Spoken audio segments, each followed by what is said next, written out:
Yan, yung paglagay pala namin dito mga kabayan ng anilyo. Sa taas lahat yung dugtungan. Ayan.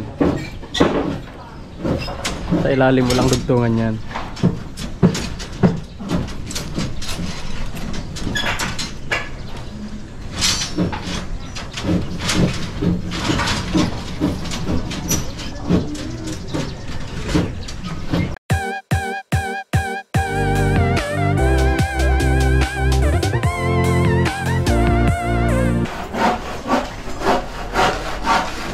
Magandang araw mga kabayan. Yan ang ginagawa namin ngayon. Tinutuloy na namin itong mga bakal dito sa rock beam.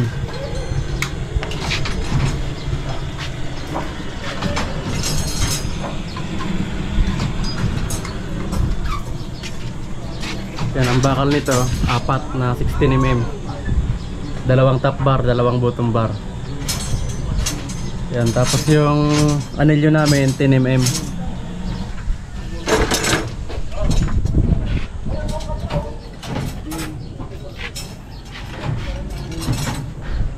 Yan, inuna na namin yung asintada para pag pinurmahan yung beam nakapatong na sa hollow block.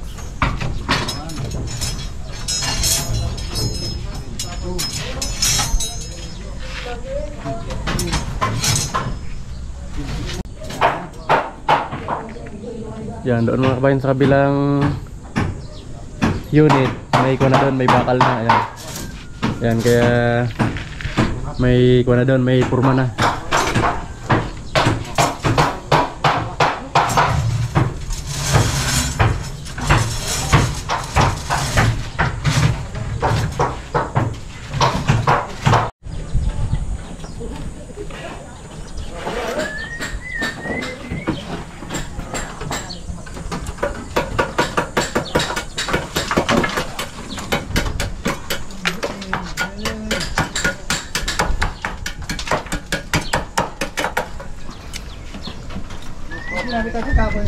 Yan, ito namang mga nababakalan na ni Edmar. Pinupurmahan na ni Kaloy sa kanilaki. Yan.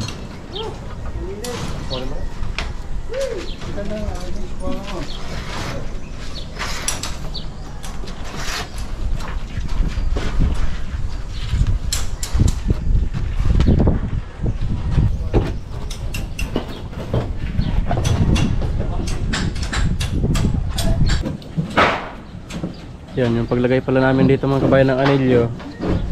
Sa taas lahat yung dugtungan. Ayan. Sa ilalim walang dugtungan yan.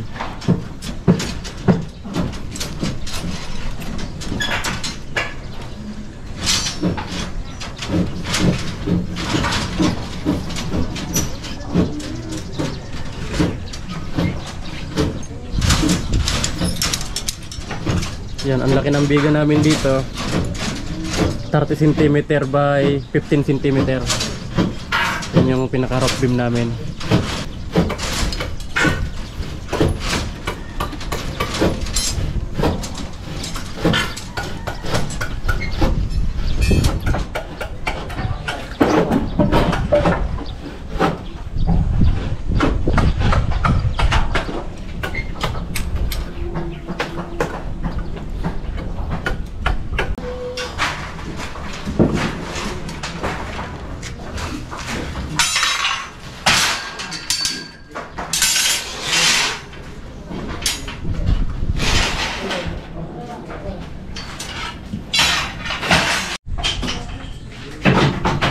Yan, dito na mga kabayan sa existing unit. Pinababaklas ko na yung forma. Yan. Yan yung binuhusan namin kahapon.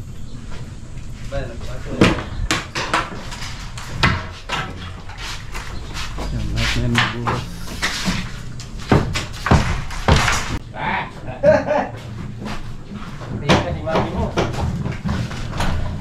Yan, nauna na namin itong existing unit na to kasi lalagyan na namin ng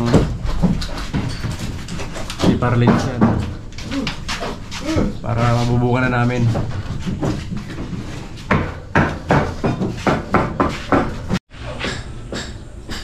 Yan, okay na mga kabayan, natanggal na namin yung mga forma. Yan.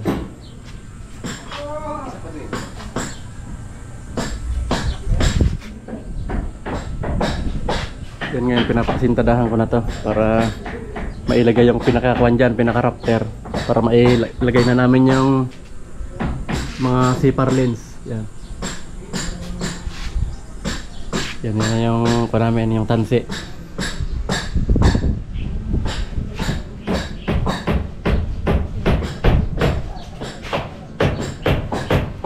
Yan yung alambre sa taas, hindi yun. Kuan lang yan. Tali lang ng bakal para hindi matumba. Yan, ito yung ibabaw, yung tansi na yan.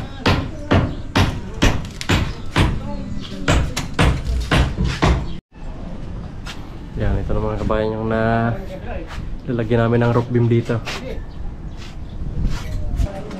Yan, ito naman yung pupurmahan ng karpintero. Yan yung nabakalan dyan, napurmahan na yan. Ayan. Patong na lang natin dito.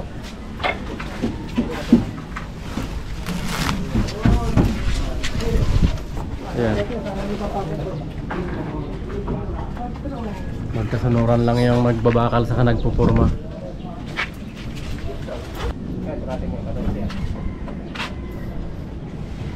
Yan, nilalagay na yung mga header ng bintana. Yung pinaka ilalim ng bintana dito, 210 yan. Kaya di bale, isasabay na sa biga yan, magpupurma dito. Tapos dyan maglalagay ng kanto ng biga. Dito 210 din dito. Tapos tataas, yan yung kanto. Ito na yung pinakakanto, ibabaw ng hollow blocks. Kuwan yan 30 yung buhos dyan.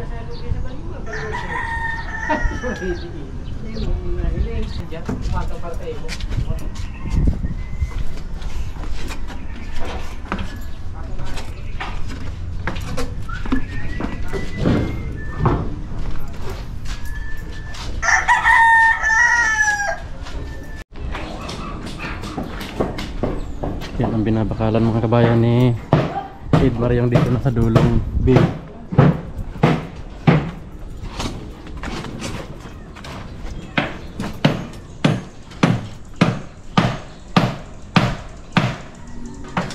Yan, paikot na sila doon.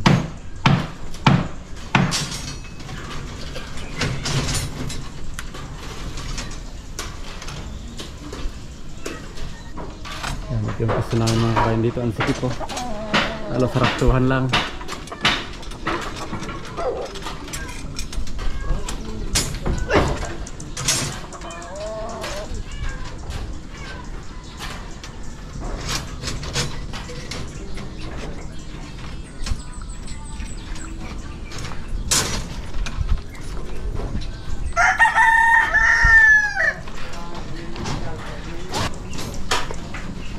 Yan, dito naman nakasunod yung nagpupurma.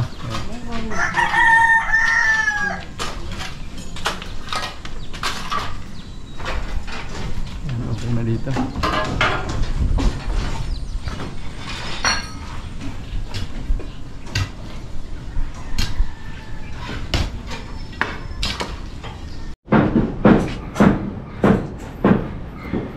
Yan, ito na mga kabayan yung mga natatapos namin dito.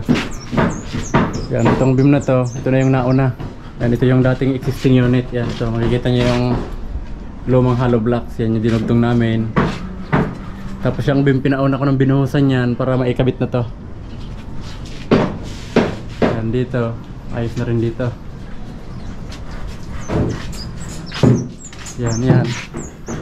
Abang yan na bakal para dito sa asintada dito pag itinuloy. Sa kabila naman,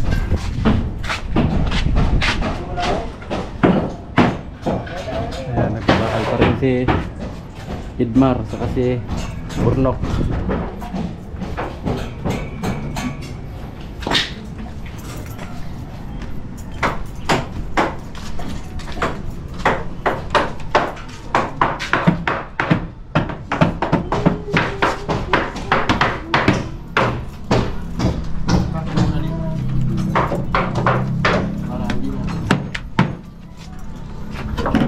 Yan.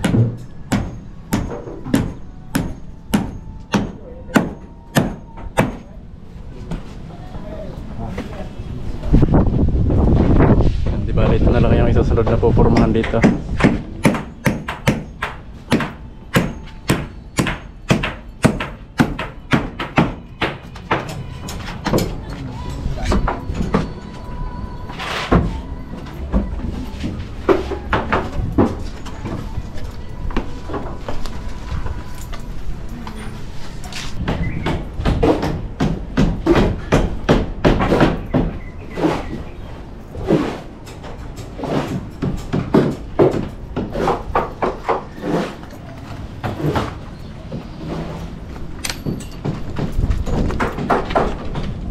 Ano pa itinulahan na natin yung manok mo? Tinula.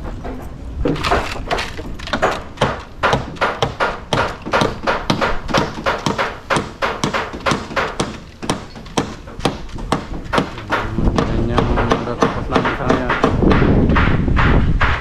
Yan, di ba bukas ang isusunod yung dito naman sa gilid.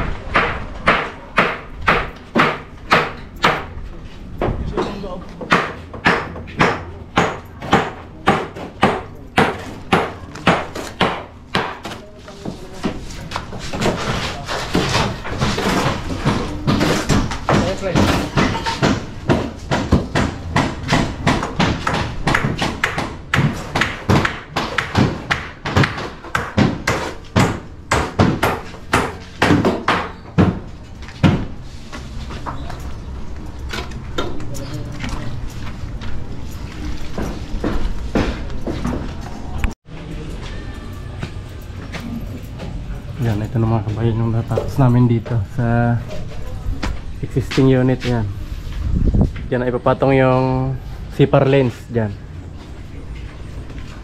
Yan, dyan na mga kabayan ipapatong yung CPAR lens.